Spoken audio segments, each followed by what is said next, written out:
Welcome to the Armored Combat Escalation Service Podcast, Episode 12. Today is March 16th, 2015, and I'm your host, Brandon, also known as Cattra, Kell, and holy hell, it's been a long time since we did one of these. So how's it going, guys? All right. Doing good. How's it going? Pretty good. Yeah, it's podcast time. All right, so quick reminders is to keep the calendar, Twitter, Facebook, and all that updated. As you guys may or may not have known, I've been kind of missing for the past little bit, and that wasn't on purpose. That was well, kind of on purpose, but not like I want it to disappear. It's work related. So in the past 2 weeks there, Tierkron, has anything interesting happened? I know there was one big event. Well, we had the A.C.E.S tournament finally, and that was really the biggest event that we've done this year so far. We had 8 teams: A.C.E.S, Black Widow Company, also known as BWC, Comstar Regulars, Death's Hand Brigade, also known as DHB, A.C.E.S Wild, War Pigs, Marine Mechs, and Windborne Highlanders. From them, unfortunately, War Pigs had to bow out that night. They couldn't get enough people together due to 2 of their members having emergencies come up, and a couple of their other members not having enough mechs to participate. So they unfortunately weren't able to play. So it became a tournament of 7. Windborne Highlanders had to forfeit their first round matches because they had a problem getting all of their people on at the right time. A bunch of them got, I guess there were some wires crossed, and some of their members thought it was starting later than it actually did. So, but from all of it, we had some good results. A.C.E.S was the runner-up for the tournament. The winner of the tournament was Marine Mechs. They won the main bracket, defeated A.C.E.S to send A.C.E.S to the second chance bracket, and A.C.E.S had to fight Death Hands Brigade to earn a spot in the final round, and it was close. It actually the matches with Death Hands Brigade were tied. It went to a champions duel for the tiebreaker, in which Mecha Kaiju defeated the DHB champion, whose name escapes me at the moment. But they had to fight it out on Tourmaline in the pit. If you know anything about Tourmaline, you know where the pit is. And they had to fight it out each in a champion quick draw, which was funny because Mecha has no quick draws. So he went in the pure champion quick draw, having no skill modifiers to it, nothing.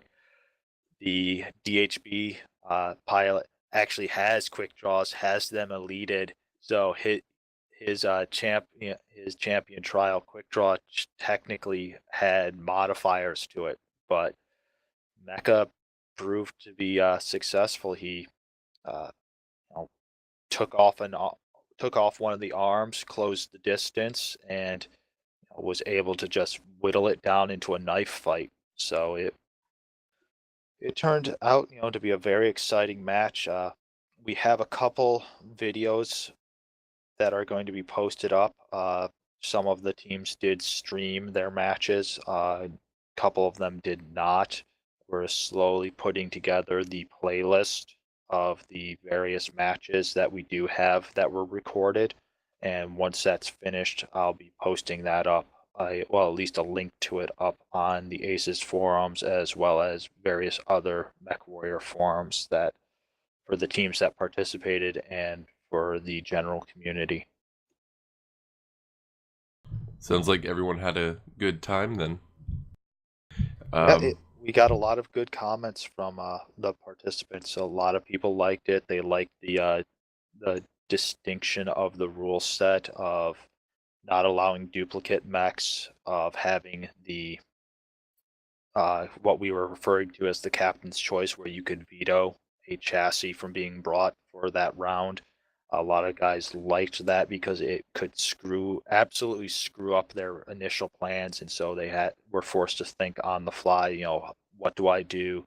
How do I make my pick? Do I do something like a throwaway, or do I go with something that is definitely dangerous and could be a hindrance to me, but also a help to me if I don't eliminate it. And so we saw all the different teams take different routes on it. Some used throwaway tactics where they would eliminate a mech like the Locust, while others played smart and decided, yeah, I'd like to have a Shadow Hawk, but it's just way too dangerous to have, so we're gonna eliminate it. So it was very interesting seeing what people did, and we got a lot of good comments about it.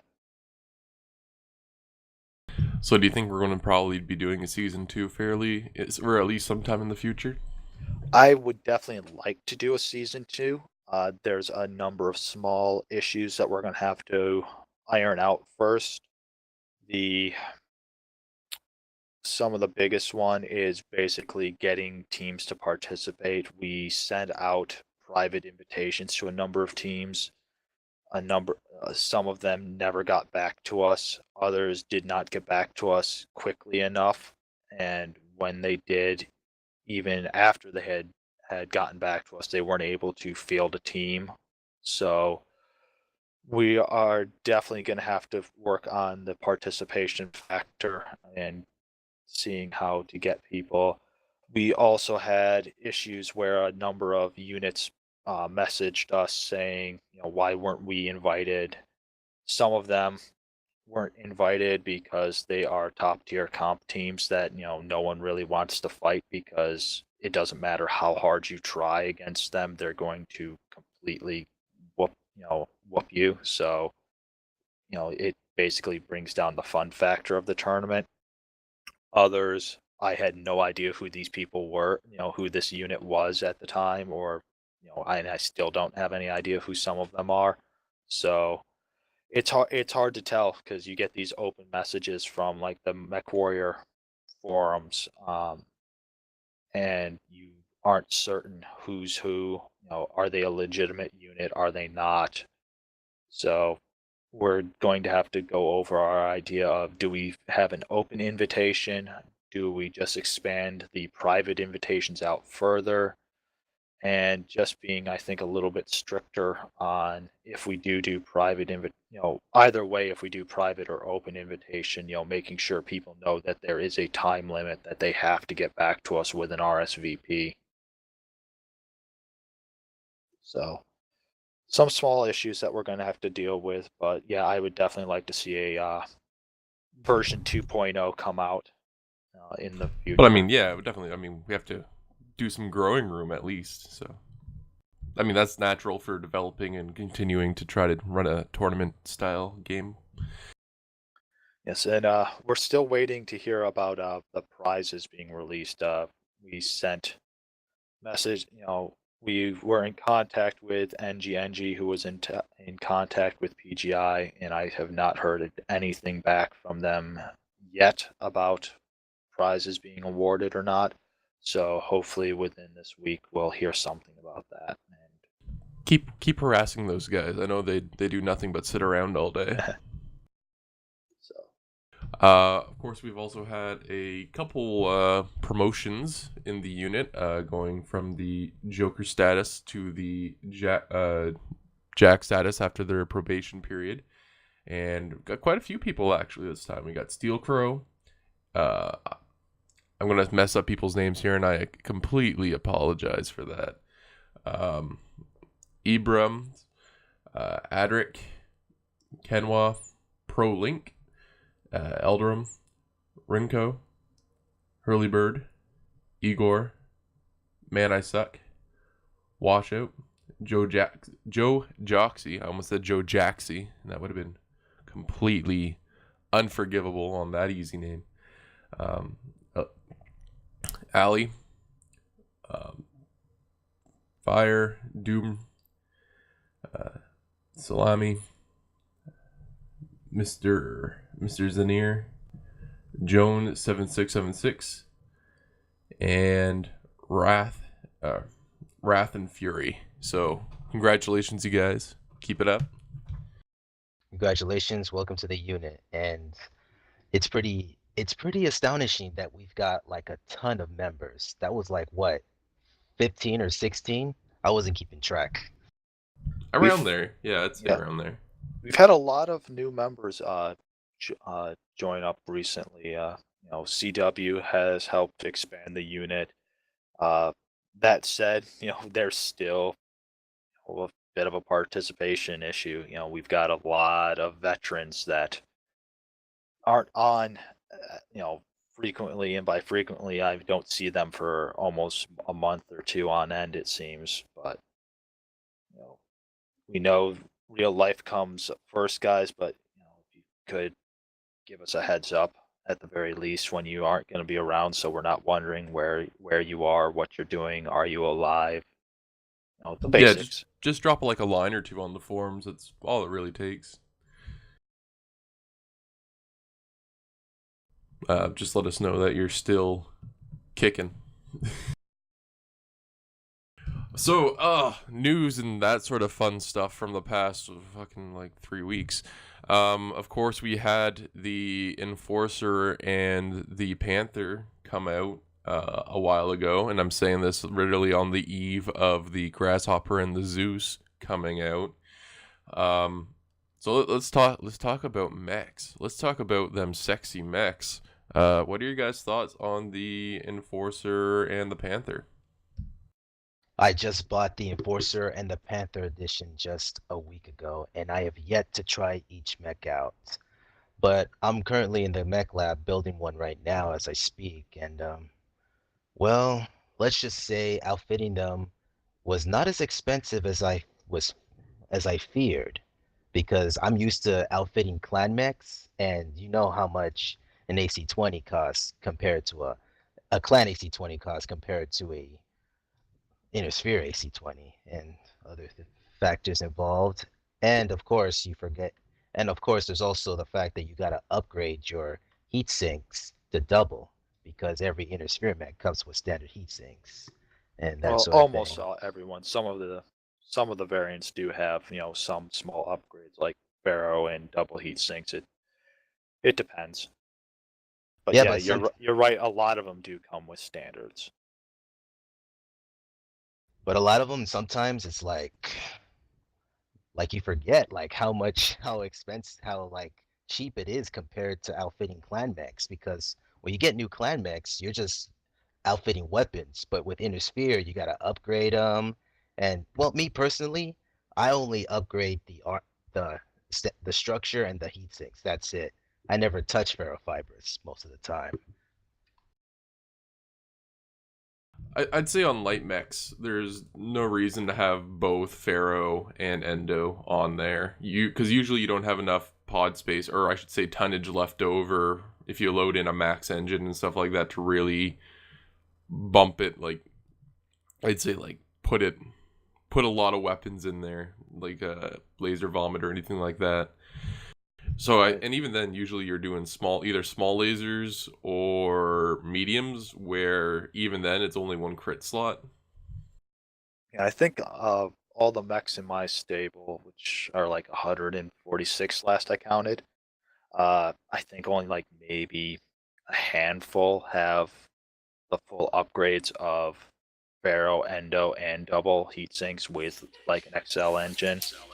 Those are those seem to be predominantly the light mechs, fire starters, and the like, where you do have the extra crit space that you can put it in there, and you can use the extra weight for the armor, for one or two additional weapons, small things where you need that extra little ton here and there to properly outfit it. But yeah, for the most part, it seems endo and double heat sinks are the primary upgrades that you will ever make on a mech.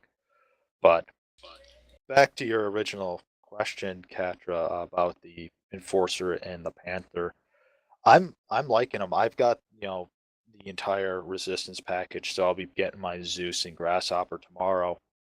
But the Enforcer, the Enforcer's actually pretty nice. For a medium mech, it's decent even with an XL engine in it. The side torsos aren't as big of hitboxes as I was initially thinking they would be, so it is a bit more survivable with an XL than, say, the Shadowhawk, the Griffin, and the Wolverine are. The You can run some decent builds uh, uh, on a couple of the variants. There's two that are decent laser and energy, you know, carriers with a ballistic. The one that seems to be lacking though is I think it's the 5R, which just has the dual UAC 5s on it. It's okay, but it just seems it just seems lackluster. For the weight, yeah, the two UAC 5s are good, but you know if you have the extra tonnage in your drop deck, going with a Jaeger mech or a Dragon for, those ballistics there seem to be a better trade-off than with the Enforcer. So, if you're doing a hybrid build for on like the 4R or the 5P, I think it is, where you've got both a ballistic and energy, they're really decent. But if you're going with a uh, strict UAC 5 build on the 5R, then it doesn't seem to work. It's not as viable, at least in community warfare. Individual matches, it's hit and miss. It depends on if you're working with a group and how well that group's functioning, because limited ammo is a factor. The Panther, from my experience, Panther actually surprises me a little bit. It's kind of, a a nice hard hitting light. It's fun. It's But the thing that I'm finding, and that I have to remind a lot of people with it, it's not a high DPS light like the Firestarter and the Jenner, and even kind of how some of the Ravens are set up. It's more of a, strong 1-2 punch kind of, light, similar to how the old Raven 3L, sniper with the 2 to 3 ER large lasers, or the Spider 5K or 5D, with when you'd have the ER large laser, or the 2 ER large, or the single ER PPC there, where you do a standoff, sniper with it. So you can still get in close with the Panther, but it's not going to be taking legs off, left and right like some of the other high DPS lights are. But it is definitely something that can supplement those high DPS lights. If they strip off armor, it can easily come in and blow off a component, just with that heavy punch. So it's got a role. It just depends on the pilot, recognizing it and being able to properly, use it. I agree. I've been running around in the 10K a lot. It's been pretty much one of my favorite lights as of right now, just because of that different gameplay experience. I mean, you just kind of sit back a little bit and take a couple shots, then relocate. One of the biggest things with the Panther is that you gotta keep your eye out for open components on your enemy, because you're not really with my 10K. I should say that I run 2 ER peeps. The thing about it is you gotta keep your eyes open on those components. You can get a lot of kills. You won't be doing a lot of damage, but you can get a lot of kills with it. Not only that, one of the things I found with the Panther is that it's really tanky as well, at least with the 8Z and the 9R.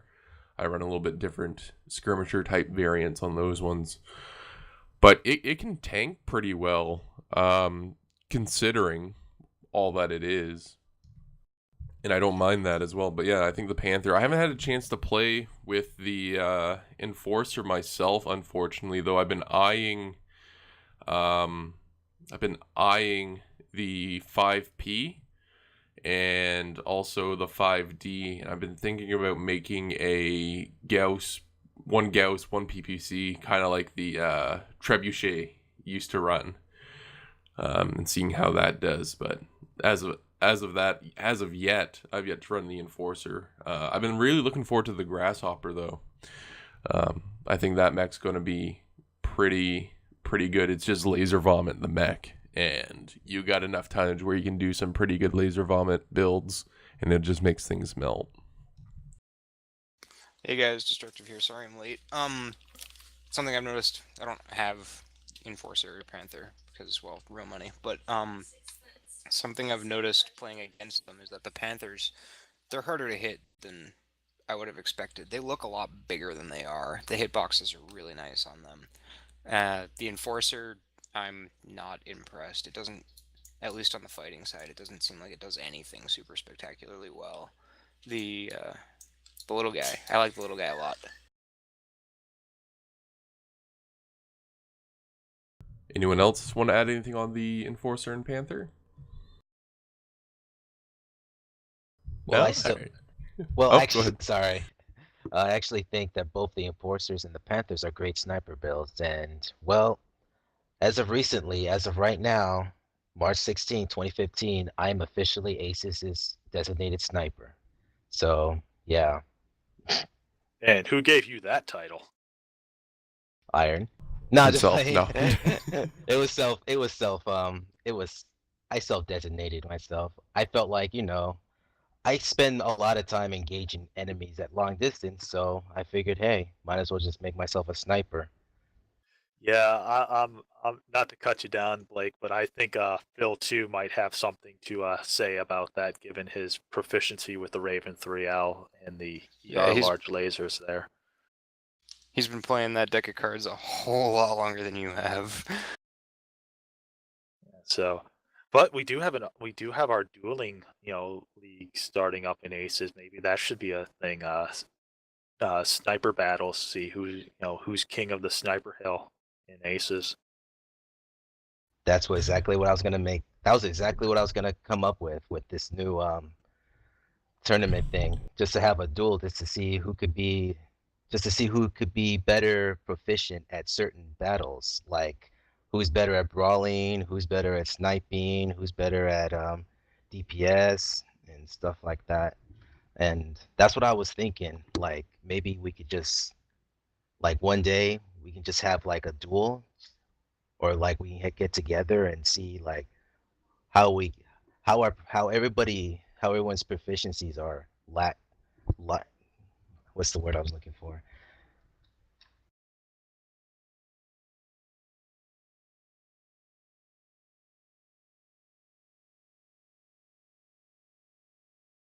And then, of course, like I said, tomorrow we got the Zeus and the Grasshopper. I already said my piece on the Grasshopper. For those looking forward to it or maybe fighting against it, what were you guys' first thoughts on those two mechs? I'm interested to see the Grasshopper. A nice, a jump capable heavy that's going to be a nice energy carrier.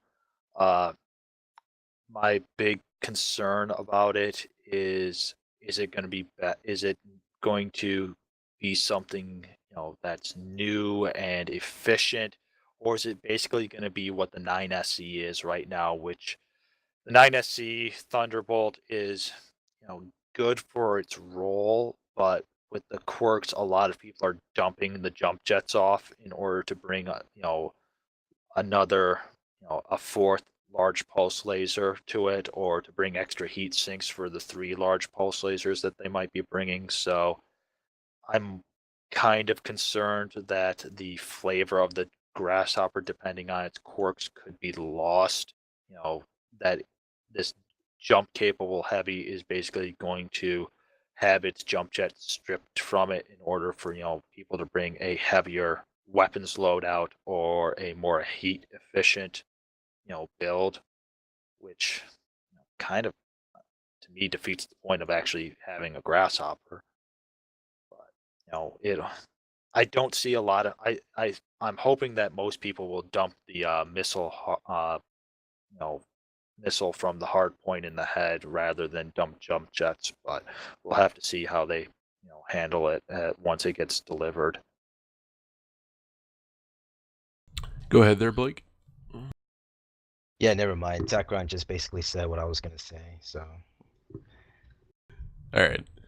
Destructive, did you add something you want to add? To build on what Ty said, I feel like the jump jet, the Grasshopper and the Thunderbolt fit pretty much the same niche, but the difference is the jump jets and the maneuverability that's added. I don't think people are going to be willing to give it up super quickly. Like they'll sacrifice on weapon load for the maneuverability to get that extra little bit of angle on people, but maybe that's just wishful thinking. I'm not sure. Yeah. Out of the two, I'm gonna have to agree with Tyrcon, at least as far as the Grasshopper goes. It's gonna be laser vomit. It's gonna have better jump jet capabilities than the Thunderbolt that does have jump jets. But I think it's gonna be a toss up. If I can take a Thunderbolt right now with some of those quirks compared to the Grasshopper, as of right now, it's kind of a why would you take that type of thing? I mean, I'm probably going to play the Grasshopper for fun, but when it comes down to comp stuff, I'll probably still take the Thunderbolt. Unless the Grasshopper actually really does overperform the Thunderbolt. But as far as the Zeus and stuff like that, that's a small assault mech, as far as size-wise. But I don't know how well the loadouts are going to go on it. Been kind of brainstorming already because we know the hard points and the loadout and stuff like that. There's nothing that really stands out about it. What's the weight on that one? It's 80 tons. Yeah, I don't see that being very effective as much as I want it to be. I'm not sure. It could be a nice replacement for Victor's. I've been looking at the armor configuration on the Zeus versus the Victor, and the Zeus looks like it could be a little bit tankier than what the Victor is. So My fear is that it's going to go the way of the Awesome, where it's got one build that's really good, but nobody's ever going to use it because there's something else that's better. that is a legitimate concern. Surprisingly, I haven't seen as many Awesomes lately as we did in the initial, days of the quirkening. So I don't know if, why they've tapered off as much as they have, but hopefully, with the Zeus coming back, we'll see it, a renewal of the smaller assaults. Right now it seems to be mainly stalkers that are the smaller assaults that are running around. I'm not even seeing many victors anymore, so The hitboxes are just broken on the Awesomes.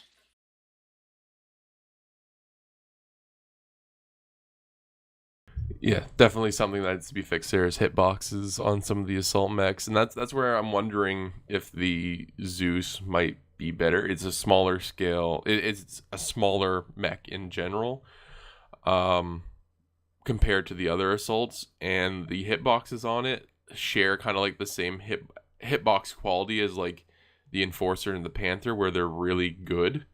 So that's where I'm kind of debating, but at the same time, the load like on an 80-ton mech after you put your engine in, because you probably want to run a standard. I can't see an assault mech running an XL. After you do all that, you only got room maybe for like 2 AC5s and a couple lasers, or 2 AC5s and a PPC, which I mean could work. I mean that's old meta, but it could still work. Yeah, but just because something's meta doesn't mean it's good. Yeah. No, I know. It's just kind of thinking in the back of my head, like, okay, what's going to run and what's going to be very effective type of thing. well, it could, depending on what the quirks are, it could be basically a similar to how the Dragon is right now with those ballistics. What is it? The 5N with the dual AC5s they fire faster than a UAC 5 does with Dude, that no thing's jamming. beast. I mean, I love if that mech. if the one Zeus has those ballistic quirks, those AC5 quirks, that thing could be really dangerous. You know, you you shield with that missile arm or just take the missiles out and add in extra ammunition, add in that second AC5, upgrade the lasers, the 3 lasers that are in the torsos to something bigger and badder. It could be a nasty brawler or a nasty medium to longer range fighter. So it it's all going to depend on what quirks it gets and how people play it.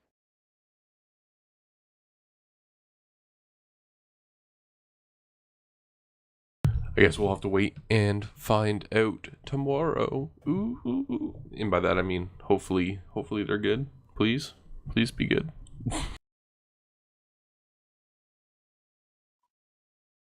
So we talked about the Aces tournament. We talked about the 2 new mechs. What else has there been in the past 2 weeks there, Tier? Well, let's see. We talked about a number of members joining up. Aces has been moving around the CW board. We're currently with Merrick fighting predominantly Karita. Because if you have not been paying attention to the CW map, Karita has made a very hard push to surround Terra. Karita's been acting very odd in the last couple of weeks of CW. They've kept up pressure on Davian. They've kept up pressure on basically every other Inner Sphere faction and not devoted themselves to fighting the clans. They say they have, but really it's only been the last couple of days that they've been starting to strike back at the clans. It's a lot. It's hard to tell what's going on with the various CW factions at times.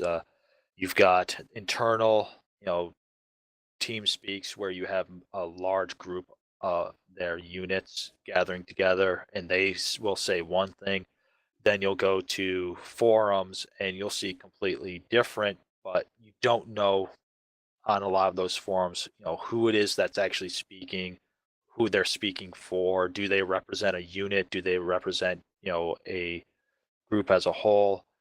There's definitely been a lot of trolling and a lot of back and forth, things from a number of the CW factions. Liao and Creed are probably the worst for the Inner Sphere. The worst for the clans. Well, I'd probably go with Clan Wolf right now. They're pretty out there at times. You never know exactly what they're thinking. They turn on a dime, and their membership is all over the place and what goals are and what and who speaks for that faction. Well, if you ask Delta Galaxy, they're gonna say they speak for the entire faction, but everybody else hates them. So Yeah, so that's the thing. You've got some groups that are some units that are well respected in factions that try to be a mouthpiece for the faction, and they kind of get drowned out at times by the other groups and individual members that seem to be off their nut at points. So CW is kind of messy, which is good in a sense. It makes things very interesting, but at the same time, if you're in a unit that's trying to figure out, okay, where can I take my unit and where are they going to have the most fun? Where are they going to make the most sieve bills? Where are they going to be, treated well? They're not going to be hung out to dry or used as cannon fodder. It's hard to tell at times. Some of the factions, talking with one or two of the units of that faction, you get a good idea. You get this picture. Oh yeah, this is where we should go. But those that one or two units of that faction, they end up turning out to be the exception to the rule. And other times, you'll get scared. A unit will get scared away from a faction after seeing two or three units that are part of that faction act in ways that they don't approve of. And but overall, that faction seems to be very good. Those two two units don't represent the whole of the faction, so it's it's hard to tell what's going on at times, which it's space politics. It's, I guess, indicative. It's art imitating life.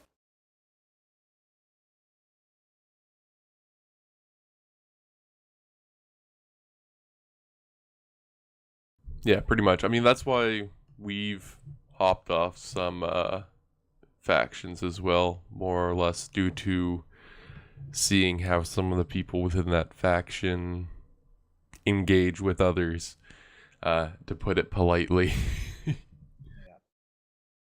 I you know I'm almost hate to say it, but I kind of want a map reset sometime soon, just to see how it would screw with some of these factions. Do it as a giant social experiment. But that's just me coming from a psychology and political science standpoint. As a gamer, yeah, I'd probably be not too happy about it, but as an academic, it'd be fascinating to see what happens. Probably everyone would start playing nice again, at least for a little bit. Honestly, I kind of want a map reset. Like the first couple weeks we were with Davion, like that was when things were good before people started trying to backstab everybody.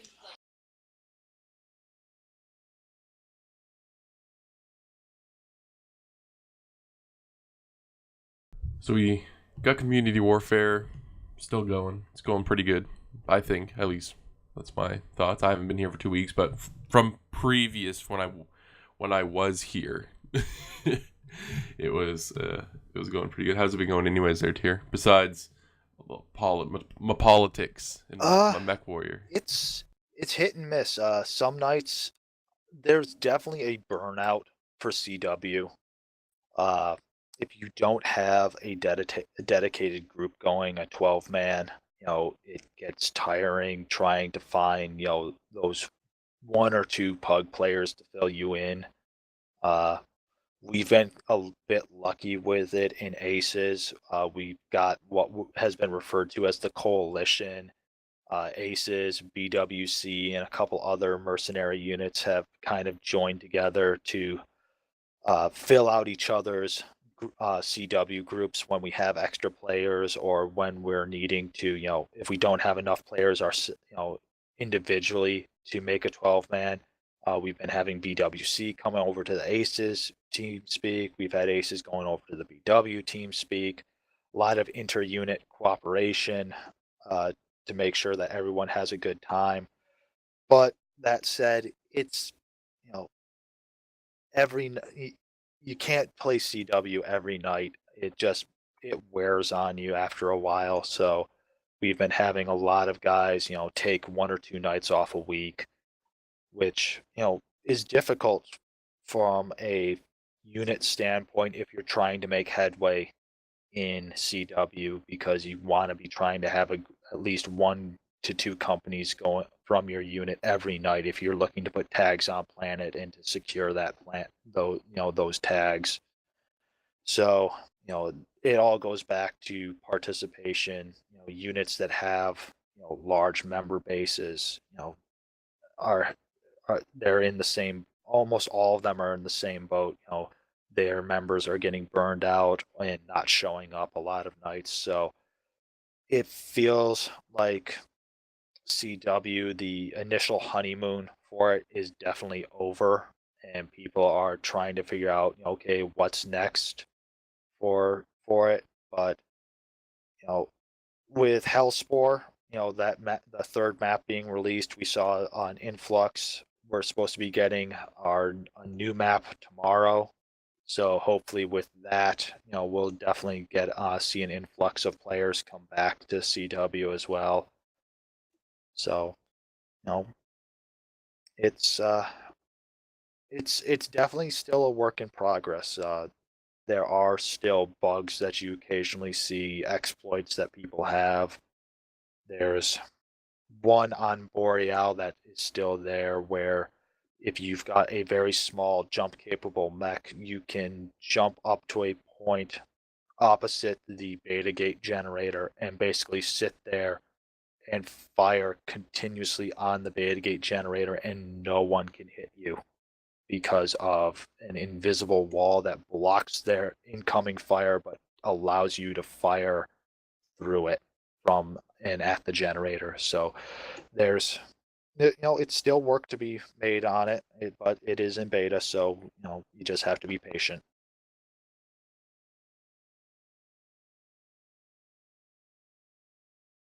I was about to say something, but then I completely forgot what I was going to say. All right, I'm the best host. I'm the absolute best. Nothing's gonna ever keep you down. Quiet fish. I'm trying to remember what it was. It had to do with something. Oh, right, the events. How's that pot of gold event been going for you guys? Have you guys been liking the event like that, or? I have not been able to play a lot this weekend. I've had I played Friday night. Saturday, we had a birthday party for my mother, and just things for with the family to took off almost all my time for Saturday, so I wasn't able to get on. And then Sunday, I was just busy with other things, and I have not been basically on to play any matches since Friday. So I think I've got maybe an extra 1.4 mil coming my way, but that's just an estimate at the moment. I haven't been paying attention to it at all. I've also been super busy this weekend, but yeah. Well, I've been working like early mornings, late nights, so but I've been playing it like yesterday and today, and right now I have at least 3 million C-bills coming my way. So, but yeah, this event's pretty cool. I like it. PGI should do more of it. I agree. I managed to get about a couple games in. Not a whole lot. Not as much as I would like to for that free money. That free cash money. But I managed to get in, play a couple rounds with my Panther and a couple mediums. I think I ended up making a free free quote unquote like 3 million, something like that. I think they have a new event starting soonish. Let me just go check the tournament page real quick. Starts tomorrow.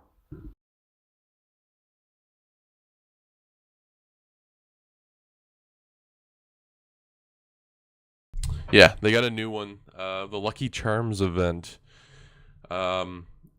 Basically, it's like the Halloween event with the grab bag, or with the you get to reach in the bag, quote unquote, and pull out a token for like Mech Warrior credits, C-bills, Mech Base, premium time, all that fun stuff.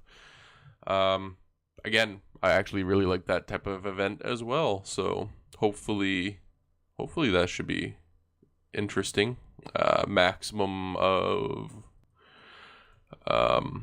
100 gifts potentially if you play the 25 qualifying games on each one. So yeah, no, but no, going back, the pot of gold event was really good. I would love to see that type of event more often. Yeah, and this I will say this, this is a nice time frame for this Lucky Charms event. Starts March 17th, which is a Tuesday, tomorrow at 10 a.m. Pacific, which would be 1 p.m.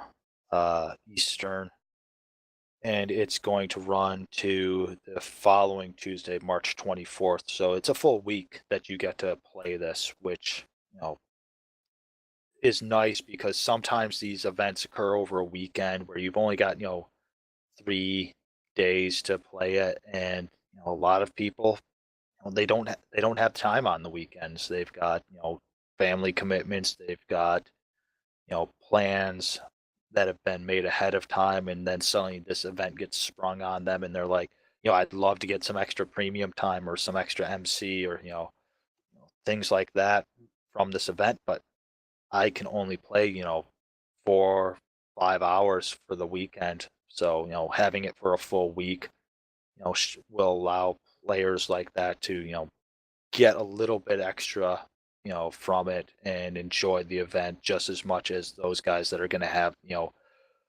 half of their matches done by Saturday, by Thursday. So Oh yeah, definitely. Especially like for someone like myself, I'll probably be taking full part in this tournament over the or this event over the last one, mainly because I have some days off that are owed due to working like fucking insanity, and hopefully I'm going to be getting a long weekend. So yeah, and I think more events honestly should be going for the longer time frame. I mean, I can understand some of the things going for 3 days, somewhat like quick weekend events. Yeah, of course, not everyone has the time off and stuff like that. But to be honest, that is most games.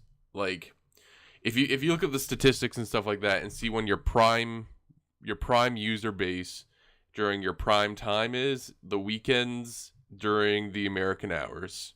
Those are your prime times. So I can understand them doing that, but week-long events I think would be great as well, or something maybe to run beside it. So you have a weekend event as well as a week event going on at the same time with some overlap. I think that could be done, hopefully. Thoughts?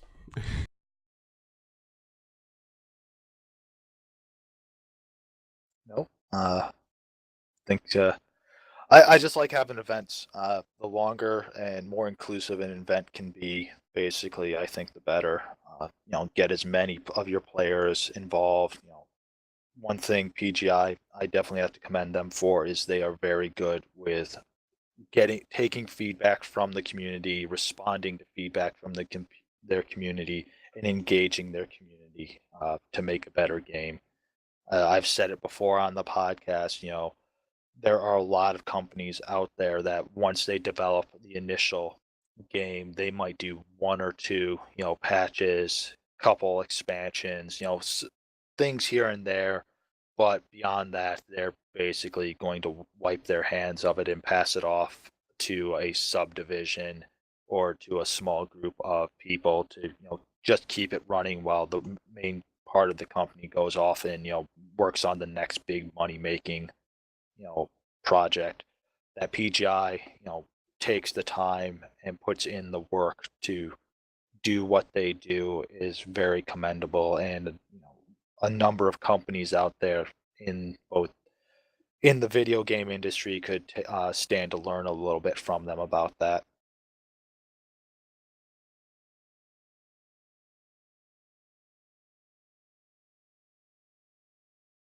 Yeah, but I think it's pretty much time to wrap up this episode.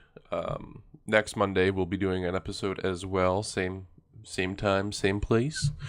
So this has been the Armored Combat Escalation Service podcast. I have been your host, Brandon. With me tonight has been Tirkron, Blake, Destructive, and Cavros. So thank you guys for showing up, and I'll be seeing you guys next week, hopefully.